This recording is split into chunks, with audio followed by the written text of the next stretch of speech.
Hey everyone, welcome back. Today, we're diving into a topic that's super useful for anyone needing to send money from Canada to the UAE. Whether it's for family support, business dealings, or just helping out a friend, I'll walk you through the process step by step. It's easier than you might think, and I'll make sure you have all the info to do it safely and efficiently. Let's get started. First things first, you have a few main options for sending money. Traditional bank transfers, online services like Wise or TransferWise, or remittance companies such as Western Union or MoneyGram. Each has its pros and cons, so let's break it down.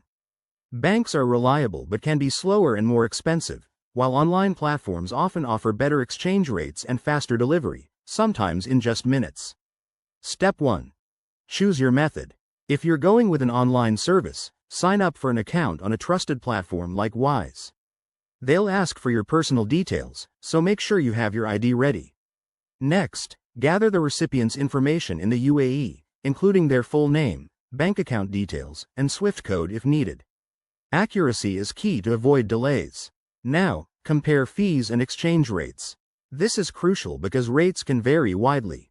For example, check current CAD to AED rates on sites like Z or your bank's app.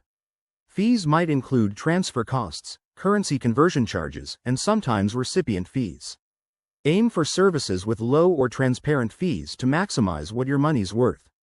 Once you're set, initiate the transfer.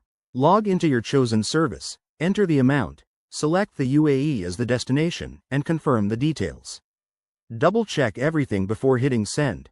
Most services let you track the transfer in real time so you can monitor its progress. A few quick tips. Always use secure, reputable providers to protect against scams. If you're sending a large amount, consider the current exchange rate fluctuations, maybe time it for when the Canadian dollar is strong. And remember, some methods might have daily limits, so plan accordingly. Wrapping this up, sending money from Canada to the UAE doesn't have to be complicated. By following these steps, you'll save time and money. If you have any questions, drop them in the comments below. I'd love to help. Thanks for watching, and don't forget to like and subscribe for more practical tips. See you next time.